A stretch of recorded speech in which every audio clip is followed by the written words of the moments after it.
with Britney Jean Spears. Good afternoon, Ms. Spears. I believe you're on the telephone. Hi, good afternoon. Good afternoon. Thank you for coming in today. And Ms. Montgomery, I got you on video. Yes, good afternoon, Jody Pace Montgomery, temporary conservator for Britney Spears. Thank you. And Ms. Lynn Spears, I got you on video, I believe. No, I'm on telephone. Oh, okay, not a problem. Good afternoon, Ms. Spears. And Mr. Spears, I'm showing you on video, but you might be on the phone. Yes, Your Honor, I'm on the phone. James T. Spears, co-conservator of the estate of Britney Jean Spears. Thank you. And also, I believe I missed Miss Lynn Swan. You're on the phone. Is that correct? Yes, Your Honor. Good afternoon. This is Lynn Swanson from Jones Swanson. I'm here on behalf of Lynn Spears. Yes, good afternoon to you as well. And so, Mr. Ingham, you know, the status hearing was set at your request because Ms. Spears did want to address the court this afternoon. But before I get to her, I wanted to talk to you first to see if you had anything you wanted to say before I go to her. Yes, thank you, Your Honor. I greatly appreciate that. This indeed is a special status hearing that was set at the request of my client. As I understand it, the only item on the agenda, apart from whatever questions the court would like to ask, is the opportunity for my client to address the court. We have employed this procedure several times in the past, both in this department and in the previous department that handled this case. And essentially, my client, at any time that she wants to address the court will make itself available and set a status hearing such as this one. This is, the ground rules here, I believe, are very simple. It's an open-ended hearing. My client is free to discuss any aspect of the conservatorship that she wishes and is welcome to say whatever she likes. For the record, I would like to state that I have not in any way attempted to control or filter or edit anything that she has to say today. These are entirely her words, and she's on her own independent phone connection. I will not interrupt her at any point. That once she starts speaking, irrespective of what she says, I will not in any way attempt to stop her from speaking or text her or anything else. And I would ask the same courtesy of all counsel that once she starts, I would appreciate it if she would be allowed to finish in her own due course. And that's really all I have to say, Your Honor, at this point. Thank you, Mr. Ingham. So I would also echo what Mr. Ingham said, that when Ms. Spears is speaking, please nobody try to reach out to her by, in any way. Did any of the counsel have anything they wanted to say before I hear from Ms. Spears? Your Honor, this is Ms. Wright. I did want to ask, we don't know, obviously, what Ms. Spears is going to say, and we're happy that she's here today to address her concerns with the court. But if what she's going to say may impact her medical privacy, my client does hold those medical privacy rights, and I would ask that we please seal the transcript and clear the courtroom so we can preserve those medical rights. I think it's really important. And it could be that she brings up issues related to her family and her minor children, and they have their own privacy rights. And I think anything said about them. They've done a good job at exploiting my life and the way that they've done my life. So I feel like it should be an open court hearing, and they should listen and hear what I have to say. Oh, okay, that was Ms. Spears speaking. That was me, yes. Thank you, Ms. Spears. All righty. So with that said, Mr. Ingham, did you have anything you wanted to say before I have Ms. Spears speak to the court? Your Honor, all I was going to say is that my client has indicated to me that she wants the hearing to be open. Okay. All right. So, Ms. Spears, and thank you for your interest in appearing in the court today, and I do recall the last time that I had a chance to meet you. So I'm glad that you're back here today as well. You were here, I believe, in 2019. I believe we were in the court. So I'm happy to hear from you, Ms. Spears. So you may feel free to address me at this point. Okay, well, I just got a new phone, so bear with me. Okay, so I have this written down. I have a lot to say, so bear with me. Basically, a lot has happened since 2 years ago, the last time I wrote all this down. The last time I was in court. I will be honest with you, I haven't been back to court in a long time because I don't think I was heard on any level when I came to court the last time. I brought 4 sheets of paper in my hands and wrote in length what I had been through the last 4 months before I came there. The people who did that to me should not be able to walk away so easily. I'll recap.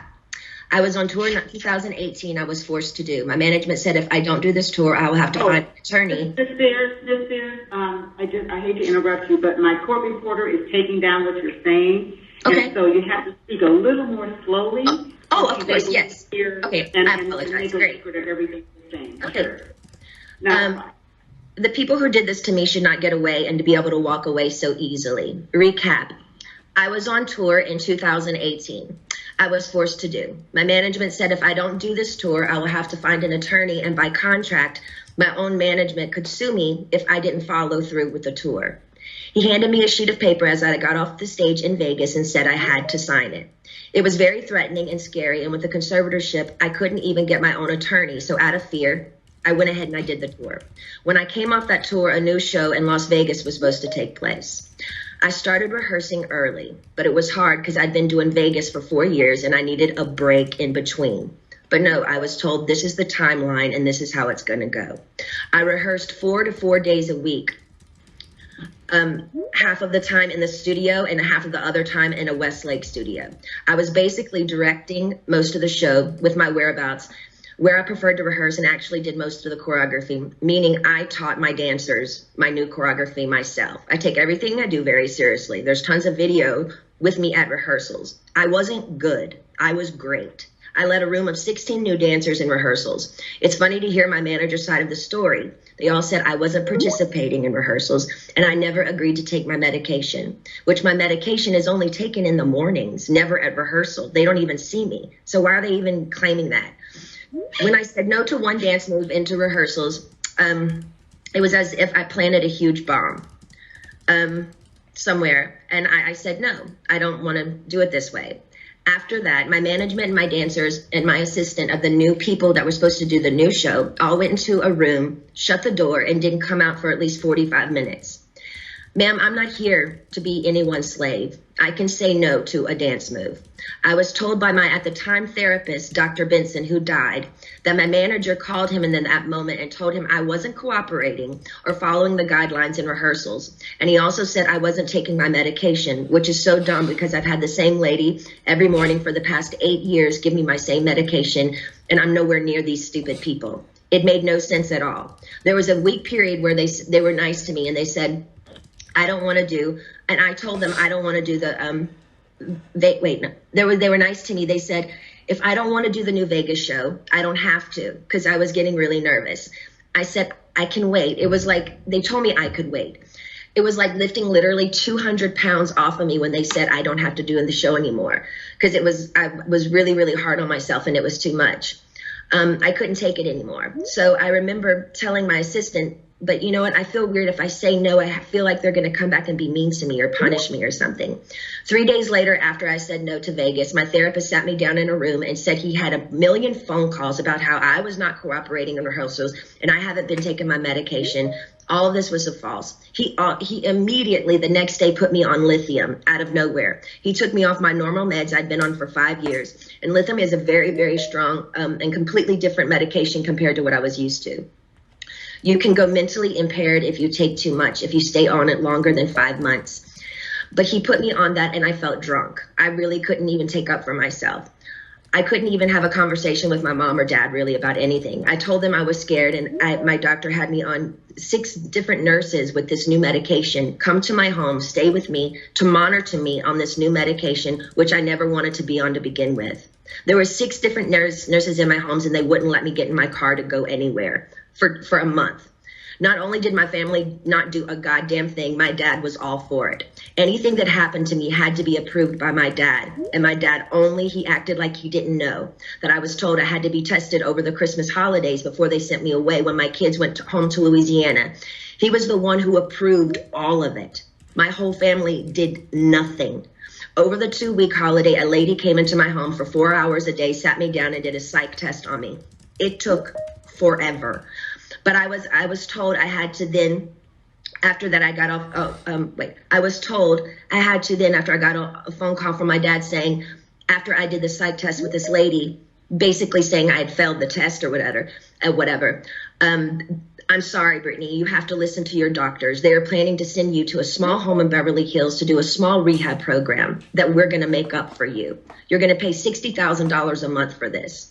I cried on the phone for an hour, and he loved every minute of it. The control he had over someone as powerful as me, as he loved the control to hurt his own daughter 100,000%, he loved it. I packed my bags and went to that place. I worked 7 days a week, no days off, which in California, the only similar thing to this is called sex trafficking. Making anyone work against their will, taking all their possessions away, credit card, cash, phone, passport card, and placing them in a home where they work with the people who live with them. They all lived in the house with me, the nurses, the 24/7 security. There was one chef that came there and cooked for me daily during the weekdays. They watched me changed every day, naked, morning, noon, and night. My body, I had no privacy door for my room. I gave 8 gallons of blood a week. If I didn't do any of my meetings and work from 8 to 6 at night, which is 10 hours a day, 7 days a week, no days off, I wouldn't be able to see my kids or my boyfriend. I never had a say in my schedule. They always told me I had to do this. And ma'am, I will tell you, sitting in a chair 10 hours a day, 7 days a week, it ain't fun. And especially when you can't walk out the front door. And that's why I'm telling you this again 2 years later. After I've lied and told the whole world I'm okay and I'm happy, it's a lie. I thought maybe I said that enough. Maybe I might become happy because I've been in denial. I've been in shock. I am traumatized. Fake it till you make it. But now I'm telling you the truth, okay? I'm not happy. I can't sleep. I'm so angry, it's insane, and I'm depressed. I cry every day, and the reason I'm telling you this is because I don't think how the state of California can have all this written in the court documents from the time I showed up and do absolutely nothing, just hire with my money another person to keep my dad on board. Ma'am, my dad and anyone involved in this conservatorship and my management who played a huge role in punishing at me when I said, no, ma'am, they should be in jail. Their cool tactics working for Miley Cyrus as she smokes on joints and stage at the VMAs. Nothing is ever done to this generation for doing wrong things. But my precious body, who's worked for my dad for the past fucking 13 years, trying to be so good and pretty, so perfect when he works me so hard, when I do everything I'm told in the state of California, allowed my ignorant father to take his own daughter, who only has a role with me if I work with him. They set back the whole course and allowed him to do that to me. That's giving these people I've worked for way too much control. They also threatened me and said if I don't go, then I have to go to court. And it will be more embarrassing me if the judge publicly makes you go, the evidence we have, you have to go. I was advised for my image, I need to go ahead and just go and get it over with. They said that to me. I don't even drink alcohol. I should drink alcohol, considering what they put my heart through. Also, the Bridges facility they sent me to, none of the kids, I was doing this program for 4 months. So the last 2 months I went to a Bridges facility. None of the kids there did the program. They never showed up for any of them. You didn't have to do anything if you didn't want to. How come they always made me go? How come I was always threatened by my dad and anybody that participated in this conservatorship? If I don't do this, what they tell me to enslave me to do, they're going to punish me. The last time I spoke to you by just keeping the conservatorship going and also keeping my dad in the loop made me feel like I was dead, like I didn't matter, like nothing had been done to me, like you thought I was lying or something. I'm telling you again because I'm not lying. I want to feel heard, and I'm telling you this again so maybe you can understand the depth and the degree and the damage that they did to me back then. I want changes, and I want changes going forward. I deserve changes. I was told I have to sit down and be evaluated again if I want to end the conservatorship. Ma'am, I didn't know I could petition the conservatorship to end it. I'm sorry for my ignorance, but I honestly didn't know that. But honestly, I don't think I owe anyone to be evaluated. I've done more than enough. I don't feel like I should even be in a room with anyone to offend me by trying to question my capacity of intelligence, whether I need to be in this stupid conservatorship or not. I've done more than enough. I don't owe these people anything, especially me, the one that has roofed and fed tons of people on tour on the road. It's embarrassing and demoralizing what I've been through, and that's the main reason. I've never said it openly, and mainly I didn't want to say it openly because I honestly didn't think anyone would believe me. To be honest with you, the Paris Hilton story on what they did to her to that school, I didn't believe any of it. I'm sorry, I'm an outsider, and I'll just be honest, I didn't believe it. And maybe I'm wrong, and that's why I didn't want to say any of this to anybody, to the public, because I thought people would make fun of me or laugh at me and say, she's lying, she's got everything, she's Britney Spears. I'm not lying. I just want my life back, and it's been 13 years, and it's enough. It's been a long time since I've owned my money, and it's my wish and my dream for all of this to end without being tested. Again, it makes no sense whatsoever for the state of California to sit back and literally watch me with their own two eyes make a living for so many people and pay so many people trucks and buses on tour on the road with me and be told I'm not good enough. But I'm great at what I do, and I allow these people to control what I do, ma'am, and it's enough. It makes no sense at all. Now, going forward, I'm not willing to meet or see anyone I've met with enough people against my will. I'm done. All I want is to own my money for this to end and my boyfriend to drive me in his fucking car. And I would honestly like to sue my family, to be totally honest with you. I also would like to be able to share my story with the world and what they did to me instead of it being a hush-hush secret to benefit all of them. I want to be able to be heard on what they did to me by making me keep this in for so long is not good for my heart. I've been so angry and I cry every day. It concerns me. I'm told I'm not allowed to expose the people who did this to me. For my sanity, I need you to the judge to approve me, do an interview where I can be heard on what they did to me. And actually, I have the right to use my voice and take up for myself. My attorney says I can't, it's not good. I can't let the public know anything they did to me. And by not saying anything is saying it's okay. I don't know what I said here. It's not okay. I don't want to interview. I'd much rather just have an open call to you for the press to hear, which I didn't know today we're doing. So thank you. Instead of having an interview, honestly, I need that to get it off my heart, the anger and all of it that's been happening. It's not fair they're telling me lies about me openly. Even my family, they do interviews to anyone they want on news stations. My own family doing interviews and talking about the situation and making me feel so stupid. And I can't say one thing. And my own people say I can't say anything. It's been 2 years. I want a recorded call to you. Actually, we're doing this now, which I didn't know that we were doing this. To the public who knows what they did to me. I told I know my lawyer, Sam, has been very scared for me to go forward because he's saying if I speak up, I'm being overworked in that facility of that rehab place. The rehab place will sue me. He told me I should keep it to myself, really. I would personally like to, actually, I know I've had grown with a personal relationship with Sam, my lawyer. I've been talking to him like 3 times a week now. We've kind of built a relationship, but I haven't really had the opportunity by my own self to actually handpick my own lawyer by myself. And I would like to be able to do that. I would like to also, the main reason why I'm here is because I want to end the conservatorship without having to be evaluated. I've done a lot of research, ma'am, and there's a lot of judges who do end conservatorships for people without them having to be evaluated all the time.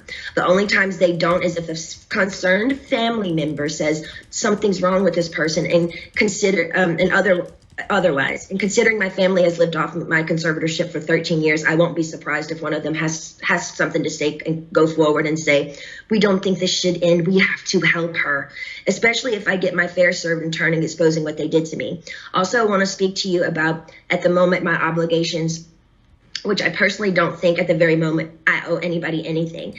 I have 3 meetings a week I have to attend no matter what. I just don't like feeling like I work for the people whom I pay. I don't like being told I have to no matter what, even if I'm sick. Jody, the conservator, says I have to see my coach Ken even when I'm sick.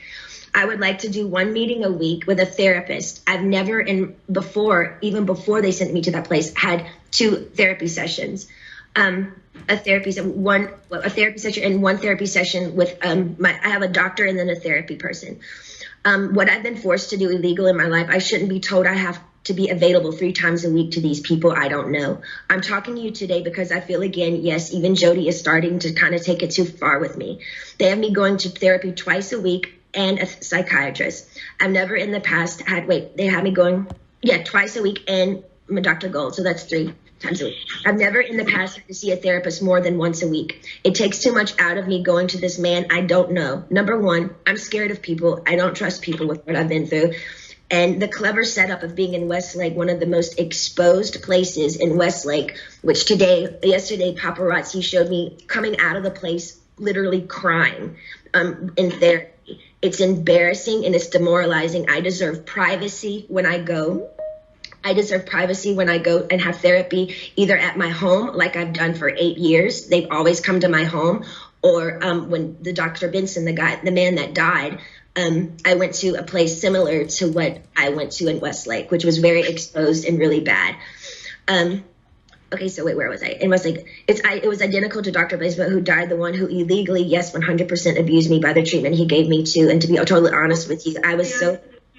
Excuse me for interrupting you, but my reporter says if you could just slow down a little bit because she's trying to make sure she gets everything that you're saying. Okay, cool. And so that would be great.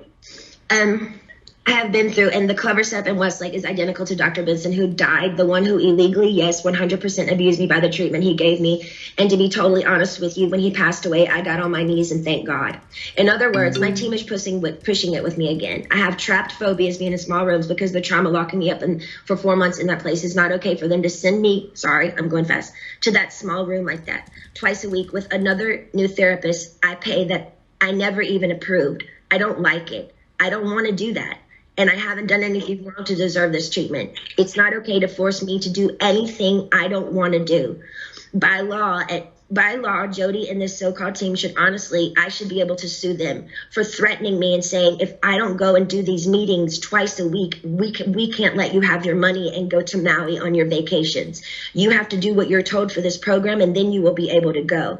But it was very clever. They picked one of the most exposed places in Westlake, knowing I have the hot topic of the conservatorship, that over 5 paparazzis are going to show up and get me crying coming out of that place. I begged them to make sure that they did this at my home so I would have privacy. I deserve privacy. The whole conservatorship from the beginning, once the conservatorship from the beginning, once you see someone, whoever it is in the conservatorship, making them money and myself money and working, that whole statement right there, the conservatorship should end. There should be I shouldn't be in a conservatorship if I can work and provide money and work for myself and pay other people. It makes no sense. The laws need to change. What state allows people to own another person's money and account and threaten them and saying, you can't spend your money unless you do what we want you to do, and I'm paying them? Ma'am, I've worked since I was 17 years old. You have to understand how thin that is for me. Every morning I get up to know I can't go on somewhere unless I meet people I don't know every week in an office identical to the one where the therapist was very abusive to me. I truly believe this conservatorship is abusive. And now we can sit here all day and say, oh, conservatorships are here to help people. But ma'am, there's 1,000 conservatorships that are abusive as well. I don't feel like I can live a full life. I don't owe them to go see a man I don't know and share him my problems. I don't even believe in therapy. I always think you take it to God. I want to end the conservatorship without being evaluated. In the meantime, I want this therapist once a week. He can either come to my home. No, I just want him to come to my home. I'm not willing to go to Westlake and be embarrassed by all these paparazzi these scummy paparazzi laughing at my faces while I'm crying, coming out and taking my pictures as all these white, nice dinners where people drinking wine at restaurants, watching me leave these places. They set me up by sending me to the most exposed places, and I told them I didn't want to go there because I knew paparazzi would show up there. They only gave me 2 options for therapists, and I'm not sure how you make your decisions, ma'am, but this is the only chance for me to talk to you for a while. I need your help. So if you can just kind of let me know where your head is. I don't really honestly know what to say, but my requests are just to end the conservatorship without being evaluated. I want a petition basically to end the conservatorship, but I want it to be petition to end it, but I don't want to be evaluated and be sat in a room with people 4 hours a day like they did me before. And they made it even worse for me after that happened. So I'm honestly new at this, and I'm doing research on all these things. I do know common sense and the method that things can end. For people, it has ended without them being evaluated. So I just want you to take that in consideration. I've also done research. Also took a year during COVID to get me any self-care methods during COVID. She said there were no services available. She's lying, ma'am. My mom went to the spa twice in Louisiana during COVID. For a year, I didn't have my nails done, no hairstyling and no massages, no acupuncture, nothing for a year. I saw the maids in my home each week with their nails done different each time. She made me feel like my dad does, very similar, her behavior and my dad, but just a different dynamic. Team wants me to work and stay home instead of having longer vacations. They are used to me sort of doing a weekly routine for them, and I'm over it. I don't feel like I owe them anything at this point. They need to be reminded they actually work for me. They tricked me by sending me to the, okay, I repeated myself there.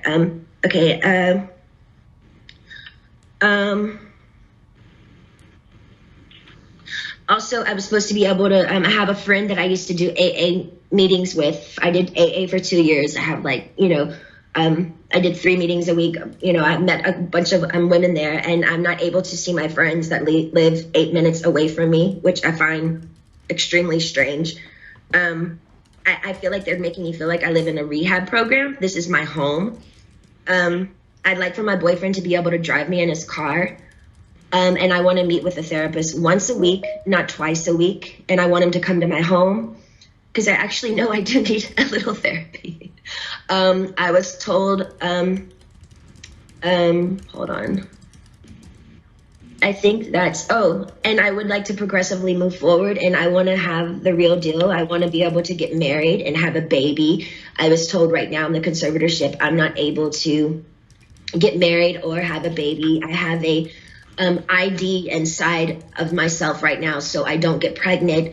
I wanted to take the ID out so I could start trying to have another baby, but this so-called team won't let me go to the doctor to take it out because they don't want me to have any more children. So basically, this conservatorship is doing me way more harm than good. I deserve to have a life. I've worked my whole life. I deserve to have a 2 to 3 year break and just, do what I want to do.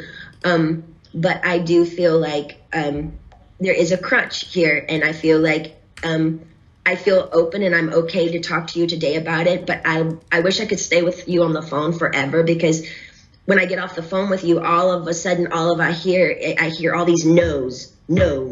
And then all of a sudden I feel ganged up on, and I feel bullied, and I feel left out and alone. And I'm tired of feeling alone. I deserve to have the same rights as anybody does by having a child, a family, any of those things, and more so. And that's all I wanted to say to you. And thank you so much for letting me speak to you today.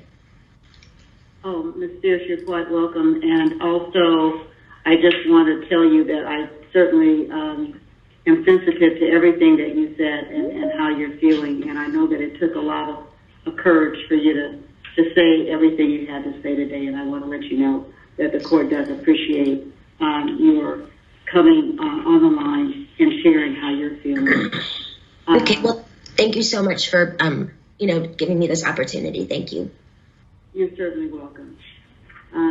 So You know, Mr. Ingham, you know that there are methods to get conservatorship terminated, and if that's something that you're looking at doing, you know, you can certainly file a petition for the court to consider that.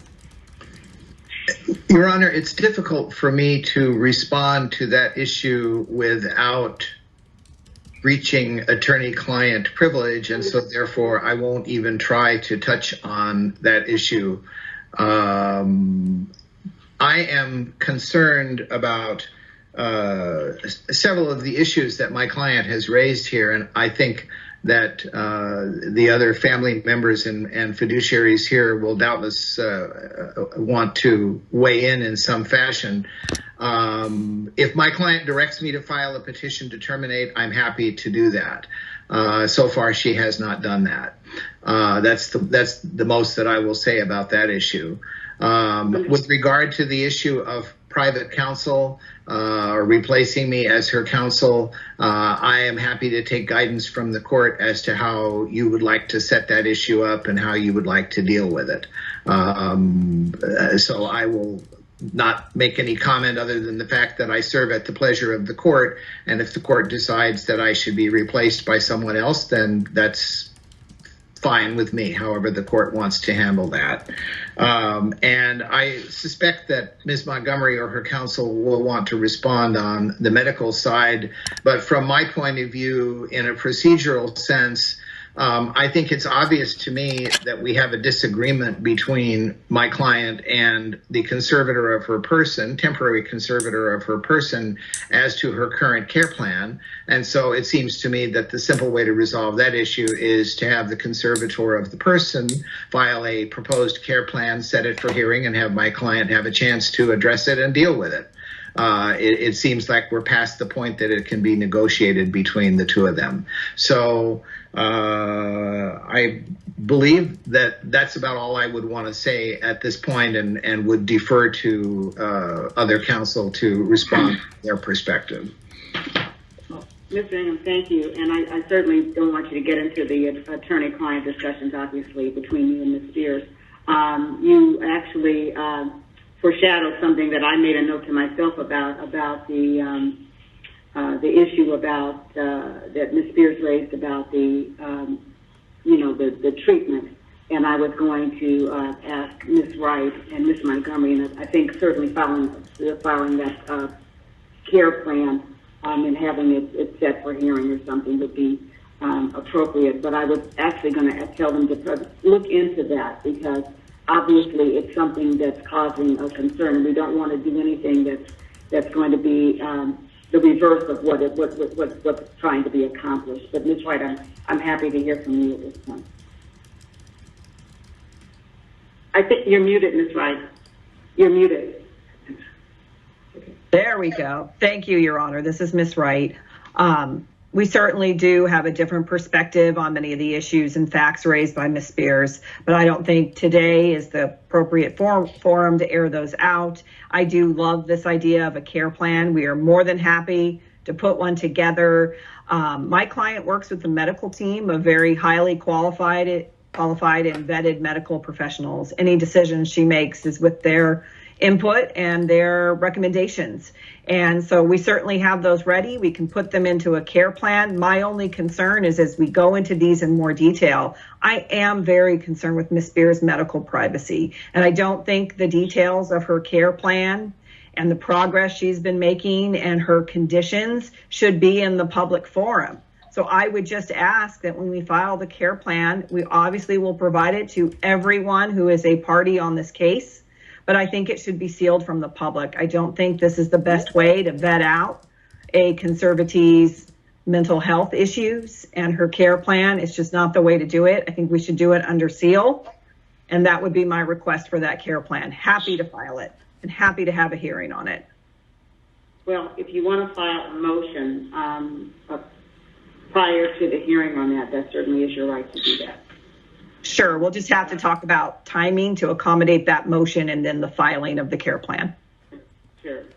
But I just appreciate Ms. Spears it takes a lot of courage. But I have to be in agreement to this care plan. I can't be forced to do what I don't want to do. Okay, and I think that there's a way to try to,